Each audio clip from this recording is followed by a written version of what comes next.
বিসমিল্লাহির রহমানির রহিম।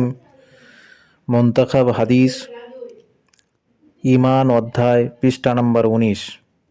হযরতে আবু হুরায়রা রাদিয়াল্লাহু আনহু হইতে বর্ণিত আছে যে রাসূলুল্লাহ সাল্লাল্লাহু আলাইহি ওয়াসাল্লাম ইরশাদ করিয়াছেন, ঈমানের 70-এর অধিক শাখা রহিয়াছে, তন্মধ্যে সর্বোত্তম শাখা হইল লা ইলাহা ইল্লাল্লাহ বলা, এবং সর্বনিম্ন শাখা হইল রাস্তা হইতে কষ্টদায়ক জিনিস সরাইয়া দেওয়া, এবং লজ্জা ঈমানের একটি বিশেষ শাখা। মুসলিম শরীফের হাদিস। অধ্যায় ফরজ নামাজ পৃষ্ঠা নম্বর 173। হযরতে আব্দুল্লাহ ইবনে ওমর রাদিয়াল্লাহু আনহুমা বর্ণনা করেন, রাসূলুল্লাহ সাল্লাল্লাহু আলাইহি ওয়াসাল্লাম ইরশাদ করিয়াছেন, ইসলামের ইমারত 5 জিনিসের উপর কায়েম করা হইয়াছে। 1, লা ইলাহা ইল্লাল্লাহ মুহাম্মাদুর রাসূলুল্লাহের সাক্ষ্য প্রদান, অর্থাৎ এই সত্য কথার সাক্ষ্য প্রদান করা যে আল্লাহ ব্যতীত আর কেহ ইবাদতের উপযুক্ত নাই, এবং হযরতে মুহাম্মদ সাল্লাল্লাহু আলাইহি ওয়াসাল্লাম আল্লাহ তাআলার বান্দা ও রাসূল। 2, নামাজ কায়েম করা। 3, যাকাত আদায় করা। 4, হজ করা। 5, রমজান মাসের রোজা রাখা। বুখারী শরীফের হাদিস। অধ্যায় ইলম পৃষ্ঠা নম্বর 320। হযরতে আবু মুসা রাদিয়াল্লাহু আনহু হইতে বর্ণিত আছে যে রাসূলুল্লাহ সাল্লাল্লাহু আলাইহি ওয়াসাল্লাম ইরশাদ করিয়াছেন, আল্লাহ তাআলা আমাকে যে ইলম ও হেদায়েত সহিত প্রেরণ করিয়াছেন, উহার দৃষ্টান্ত সেই বৃষ্টির ন্যায় যাহা কোনো জমিনের উপর মুষলধারে বর্ষিত হয়। আর যে জমিনের উপর বৃষ্টি বর্ষণ হইল উহা 3 প্রকারের ছিল। 1, উহার এক টুকরা অতি উত্তম ছিল, যাহা পানিকে নিজের ভিতর শোষণ করিয়া লইল, অতঃপর যথেষ্ট পরিমাণে ঘাস ও শস্য উৎপন্ন করিল। 2, জমিনের অপর টুকরা কঠিন ছিল, যে পানিকে শোষণ তো করিল না, কিন্তু উহার উপর পানি জমিয়া রহিল। আল্লাহ তাআলা উহা দ্বারাও লোকদেরকে উপকৃত করিলেন।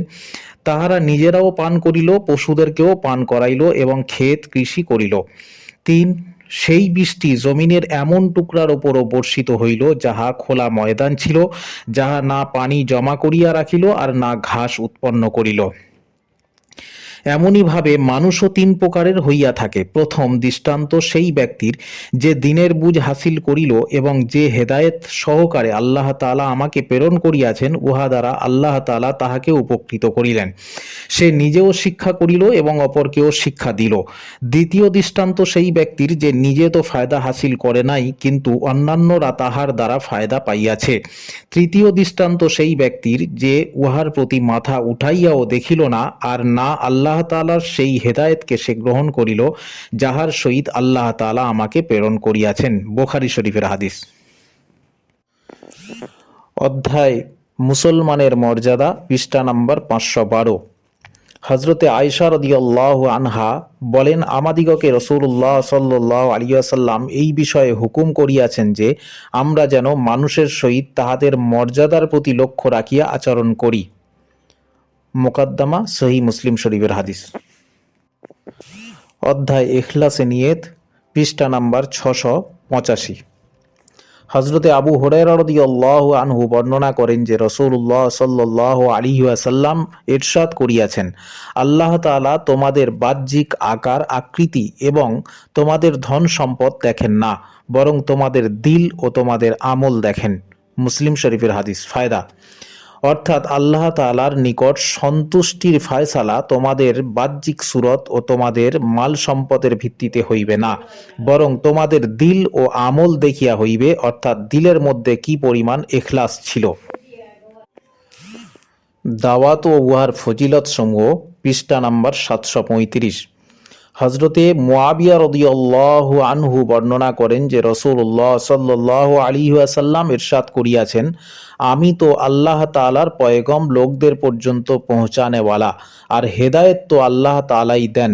আমি তো মাল বন্টন করনেওয়ালা, আর দান করনেওয়ালা তো আল্লাহ তাআলাই। জামে সাগীর শরীফের হাদিস। অধ্যায় অহেতুক কথাবার্তা ও কাজকর্ম হইতে বাঁচিয়া থাকা পৃষ্ঠা নম্বর 851। হযরতে আবু হুরায়রা রাদিয়াল্লাহু আনহু বর্ণনা করেন যে রাসূলুল্লাহ সাল্লাল্লাহু আলাইহি ওয়াসাল্লাম ইরশাদ করিয়াছেন, মানুষের ইসলামের সৌন্দর্য ও গুণ এই যে অহেতুক কাজকর্ম অনর্থক কথাবার্তা পরিত্যাগ করে। ফায়দা, হাদিস শরীফের অর্থ এই যে বিনা প্রয়োজনে কথা না বলা এবং অহেতুক কাজকর্ম হইতে বাঁচিয়া থাকা ঈমানের পরিপূর্ণতার লক্ষণ ও মানুষের ইসলামের সৌন্দর্য।